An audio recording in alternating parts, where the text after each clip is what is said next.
아멘. 네, 오늘부터 이제 사랑방이 열리고 모든 것이 새롭게 시작되죠. 우리 함께 화이팅하는 의미로 손을 이렇게 한번 주먹을 쥐어보고 옆에 있는 우리 사랑하는 식구들에게 내가 지을 제일 예쁜 얼굴로 씩 웃으면서 우리는 하나님의 백성입니다. 서로 인사하겠습니다. 시작. 백성입니다. 아멘.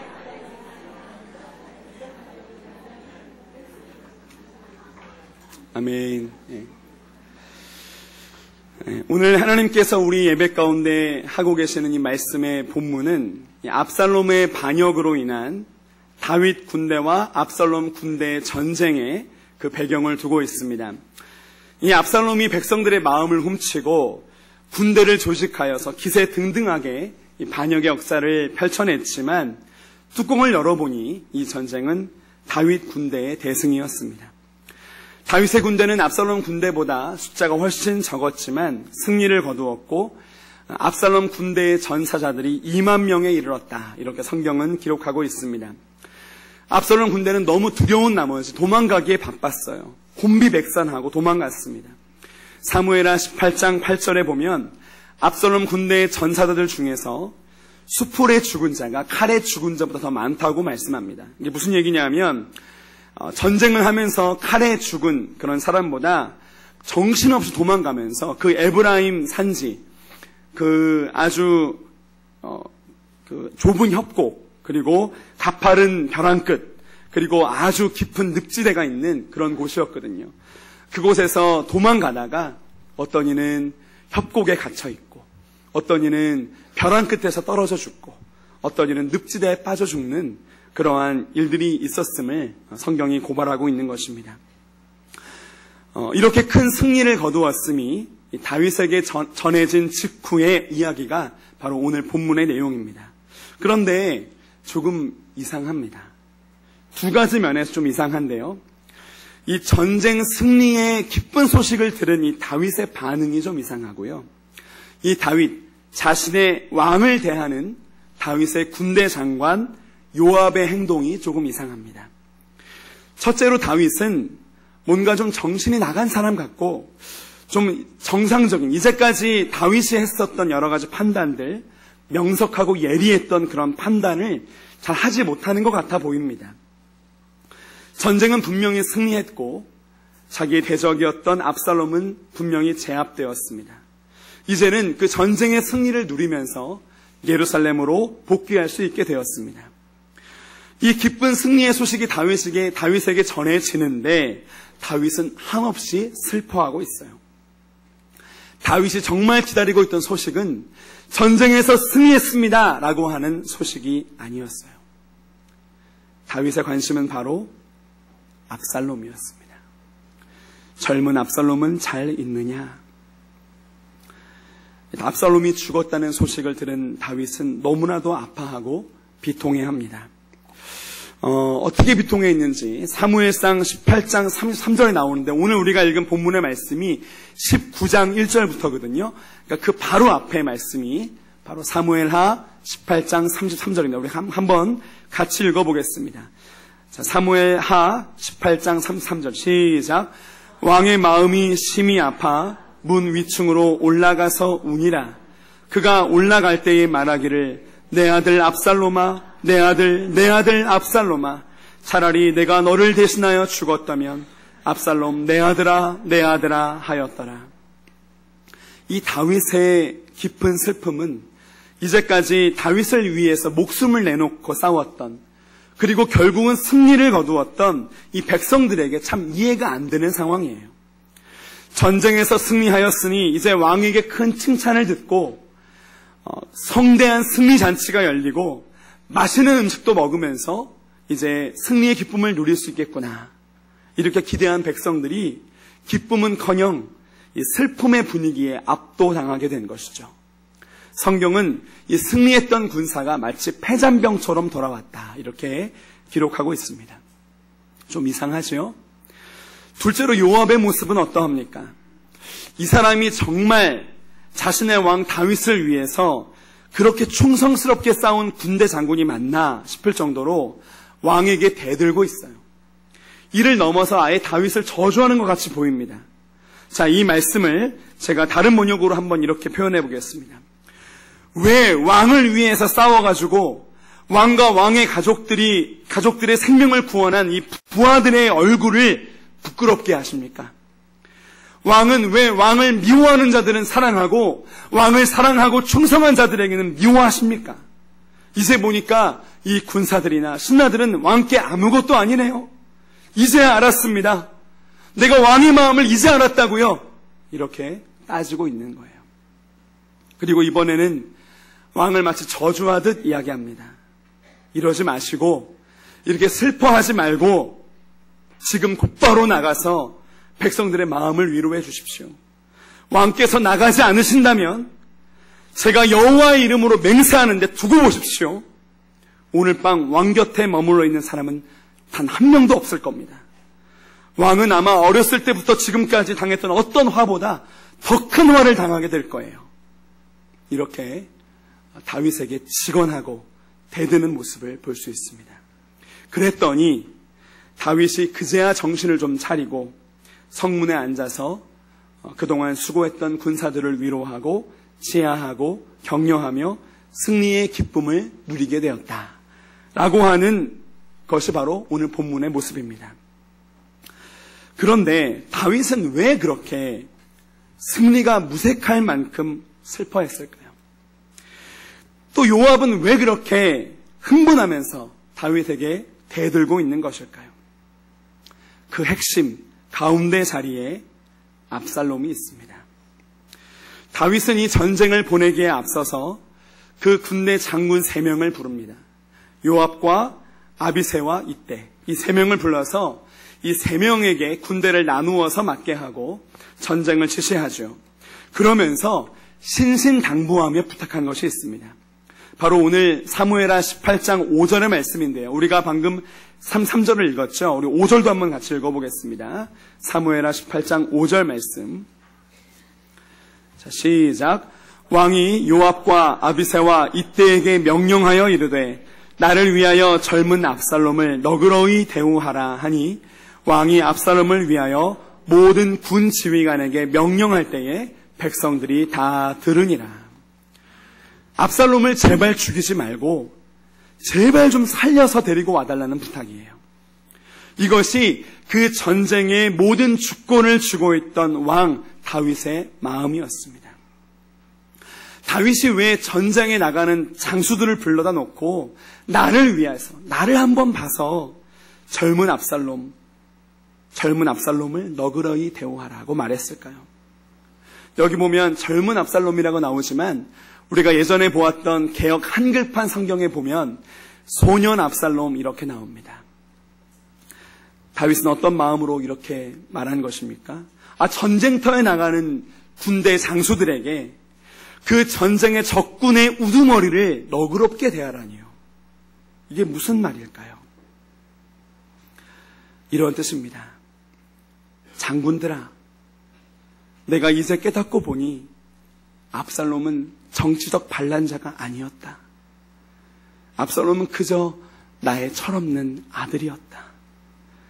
나의 죄 때문에, 내가 그를 사랑해주지 않은 그 죄 때문에 상처를 입은, 내가 용서해주지 않아서 그 상처가 더 깊이 패여진, 내가 용납하지 않아서 그 상처가 치유될 시간이 없었던, 그래서 그 극심한 상처의 스트레스로 인해서 계속 방황하다가 아버지를 반역하는 것으로 어리석은 결론을 내리고만 미성숙한 한 아이, 소년 같은 내 아들에 불과하다.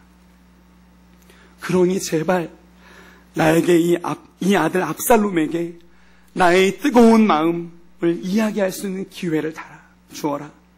내가 내 아들을 제대로 사랑할 수 있는 기회를 제발 한 번만이라도 다시 나에게 주어라. 무슨 뜻입니까? 압살롬이 반역을 일으키기까지 다윗과 압살롬의 관계를 우리가 찬찬히 살펴볼 필요가 있습니다. 압살롬이 다윗의 장남이었던 암논, 그리고 자기의 형이었던 암논을 죽였죠.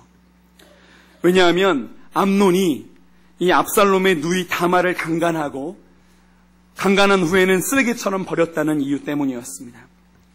그리고 나서 이 압살롬이 아버지에게서 멀리 도망을 갑니다. 그리고 나서 다시 아버지의 허락으로 집에 돌아왔어요. 근데 여기서부터 문제 생긴 겁니다. 다윗이요, 압살롬의 얼굴을 쳐다보지도 않습니다. 압살롬이 다시 왕궁으로 들어오고 나서 2년 동안 다윗이 압살롬을 단 한 번도 만나주지 않습니다. 마치 이웃집 동네 애들 보는 것처럼요. 다윗의 마음에 남아있던 이 상처, 이 미움, 나의 장남, 이 귀한 아들 암논을 죽인 이 못된 아들, 다윗이 용서하지 않고 용납해주지 않는 거예요. 압살롬이 멀리 있으면 모를까, 바로 지척에 있으면서도, 같은 왕궁에 살면서도 얼굴조차 보지 않고 무시했던 거예요. 한마디로 다윗이 압살롬을 그대로 방치해둔 것입니다.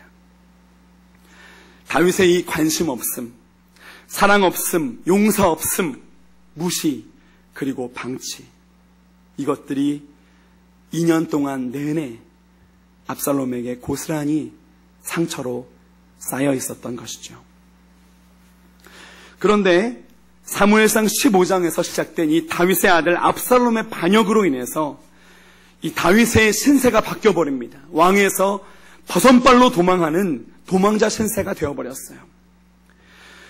아들이 나를 배신했다고 하는 이 배신의 절망 속에서, 그리고 평소에 자기가 사랑하고 은혜를 베풀었던 사람들이 이 다윗이 도망자 신세가 되자 하나같이 배신하고 떠나갔다는 이야기를 듣게 되면서 그 깊은 한숨밖에 나오지 않는 그 망한 현실과 맞닥뜨리면서, 또한 시므이라고 하는 사람이 산비탈로 따라가면서 저주하고 자신을 향해 돌을 던지고 먼지를 날리면서 모욕하고 계속해서 저주하는 소리를 들으면서 다윗은 깨닫게 된 것입니다.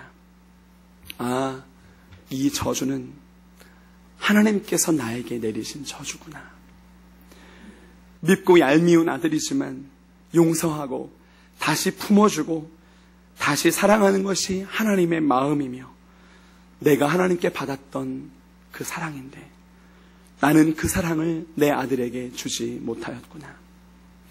그리고 자신이 왕궁에 남겨두었던 후궁 10명이 백주 대낮에 옥상에서 압살롬과 성관계를 맺고 강간을 당했다는 이 기가 막힌 이야기를 들으면서 이 극심한 고통의 광야를 지나면서 다윗은 자신의 삶을 다시 찬찬히 돌아보게 된 것입니다. 내가 이제까지 과연 나의 왕이신 하나님의 마음을 따라 살아왔는가? 그리고 깨닫게 되었습니다. 그 깊은 절망과 한숨과 고난의 광야 한가운데를 통과하면서 이 모든 압살롬의 반역이 바로 나의 죄 때문이었구나. 나 때문이었구나. 내 주 하나님께서는 나의 간음의 죄악도 나의 살인의 죄악도 용서해 주시고 다시 품어주셨는데 나는 압살롬을 용서하지도 사랑하지도 품어주지도 못하였구나. 군사들아, 나에게 다시 한 번만 기회를 주어라. 내가 압살롬에게 너는 나의 아들이라고, 내가 너의 모든 죄를 용서하였노라고, 내가 너를 사랑하노라고 말하게 해주어라. 압살롬을 용서하고 다시 사랑하는 아들로 품어주기를 원하시는 다윗의 왕 하나님의 마음이 그 극심한 고통의 광야 가운데서 다윗에게 드러나게 된 것입니다. 그런데 이제 이 모든 사랑을 표현할 대상이 없어졌으니 다윗이 이렇게 비통하게 울고 있는 것입니다. 압살롬은 요압의 창에 의해서 비참하게 죽임을 당했습니다. 압살롬은 참 희한한 모습으로 죽임을 당하는데요. 압살롬이 전쟁을 하면서 노새를 타고 이제 갑니다. 갈 때 이 압살롬이 자랑하던 것이 있어요. 내가 정말 멋있고 강한 남자다라고 하는 것을 드러낼 때 자랑하던 것이 바로 머리털이었습니다. 남자다움의 상징이었고요. 멋있는 남자의 상징이었고요. 힘의 상징, 젊음의 상징, 건강함의 상징이었던 이 머리털이 상수리 나뭇가지에 걸리게 됩니다. 걸리고 노새는 지나갔습니다. 어떻게 손을 쓸 수 없어요. 그래서 상수리 나무에 이 머리카락만 대롱대롱 달려있게 된 것입니다. 어떤 사람이 이 압살롬이 상수리 나무에 머리가 걸려있더라, 아무것도 하지 못하고 있더라, 이 이야기를 요압에게 알렸습니다. 그랬더니 요압이 이렇게 말해요. 왜 당장 안 죽였어? 너 죽였으면 내가 너에게 보상금을 줬을 텐데, 은 내가 10개를 줬을 텐데, 또 띠도 하나 주었을 텐데 왜 안 죽였냐? 이렇게 말합니다. 그때 이 압살롬이 상수리 나무에 대롱대롱 달려있다는 소식을 요압에게 전한 그 사람이 이런 대답을 합니다. 그 말이 기가 막힙니다. 사무엘하 8장 12절 말씀입니다. 제가 읽어드리겠습니다.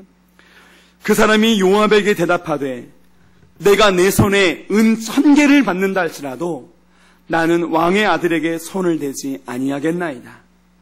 우리가 들었거니와 왕이 당신과 아비새와 이때에게 명령하여 이르기를 삼가 누구든지 젊은 압살롬을 해하지 말라 하셨나이다. 이 이름 모를 병사는 다윗 왕의 뜻을 정확하게 알았던 것입니다. 그 압살롬을 찌르면 나에게 은 10개를 주고 띠를 주겠다고요? 아니요! 누가 나에게 은 10개가 아니라 1000개를 준다 할지라도 나는 왕의 뜻을 따라서 왕의 아들 압살롬에게 내 손을 대지 않겠습니다.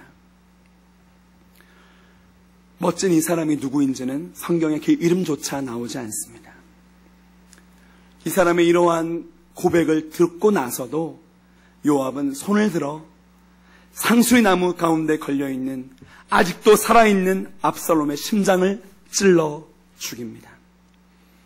그리고 나서 이 압살롬을 내린 이후에 요압의 부하 10명이 에워싸서 집단 구타를 합니다.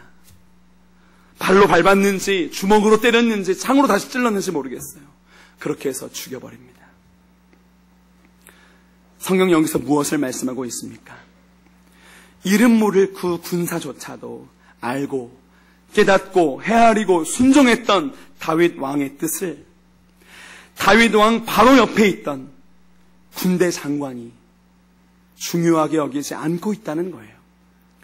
다윗 왕의 마음을 전혀 헤아리지 않고 이해하지 않고 순종하지 않고 여전히 자기 감정대로 자기가 해오던 방식대로 행하고 있는 이 요압의 모습을 고발하고 있는 것입니다. 요압은 왕의 마음을 헤아리지 못했기 때문에 그래서 전쟁에선 승리할 수 있을지 몰라도 자기 일은 잘 감당했을지 몰라도 그 일을 명령하고 주관하고 그 일의 모든 주권을 갖고 있는 왕의 마음을 시원하게 하지는 못했던 것입니다.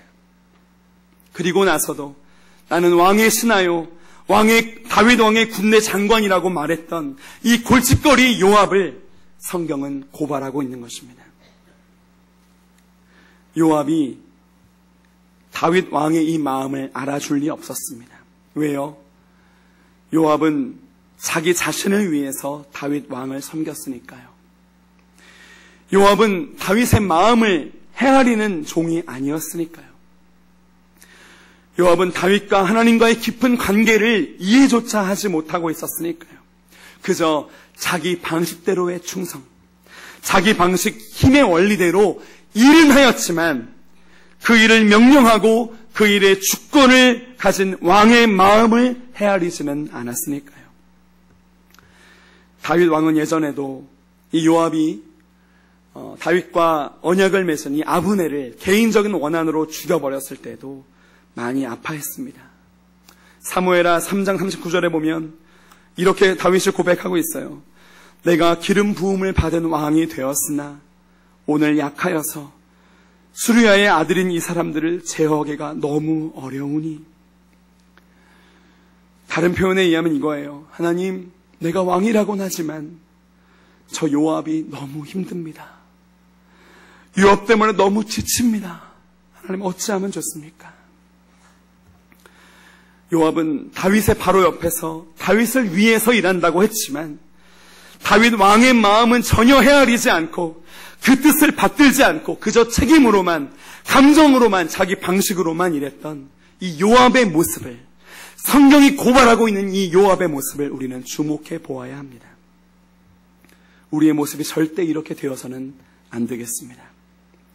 요압이 자신의 왕 다윗의 이 깊은 마음, 자기를 반역하긴 했지만 아들을 향한 이 뜨거운 사랑과 회개의 마음을 헤아리고 그 마음을 알아주었더라면 얼마나 좋았을까요? 그 마음을 알아서, 그 왕의 마음을 알아서 압살롬을 너그럽게 대우하고 다윗 왕 앞으로 인도해 주었더라면 얼마나 좋았을까요? 여러분, 우리에게 새로운 하반기가 시작이 됩니다. 여러 가지 일들이 다시 시작되겠지요. 사랑방 모임, 중보기도, 하이 전도대, 제자훈련, 사역훈련이 새롭게 시작합니다. 여러분, 이 모든 것이 누구의 일입니까? 사랑방 모임을 하고 중보의 기도를 하고 복음을 들고 나가 전하는, 그리고 제자의 훈련을 받고 사역자의 훈련을 받는 이 일, 누가 명령하신 일입니까? 하나님께서 우리 교회에 주신 사명들, 행복한 초대, 사랑망 촉천장치, 사랑의 순례가 다시 시작되는데 이 모든 일, 이 모든 사명이, 주권이 누구에게 있습니까? 누가 이 모든 일의 주인이십니까? 누가 이 모든 일의 왕이십니까? 하나님이시죠. 우리의 왕은 오직 하나님이십니다. 그렇다면 우리는 무엇을 붙잡아야 합니까? 그 일의 성공, 그 일의 효율, 그 일의 성취가 아니라 그 일에서 내가 해야 할 책임과 의무, 일을 되게 하는 그 일들을 바라보는 것이 아니라 그 일 안에 감추어져 있는 왕이신 하나님의 마음을 우리는 반드시 붙잡아야 합니다. 내가 지금 하고 있는 이 일에 담겨있는 내 왕 하나님의 마음은 무엇인가? 내가 어떠한 자세로 이 일을 하는 것이 왕이신 하나님의 마음인가? 우리가 왕이신 하나님의 마음을 헤아리지 않는다면 우리는 일을 하면서 금방 본전 생각이 나게 됩니다. 또 내가 하는 일 가운데 합당한 보상을 바라게 됩니다. 왜 나만 이렇게 손해봐야 돼? 왜 나만 이렇게 희생하고 애써야 돼? 그로 인해서 그 안에서 나의 목소리가 커지게 됩니다. 누구처럼요? 요압처럼요. 정말 조심해야 합니다. 우리는 반드시 붙잡고 그 밑에 서야 합니다.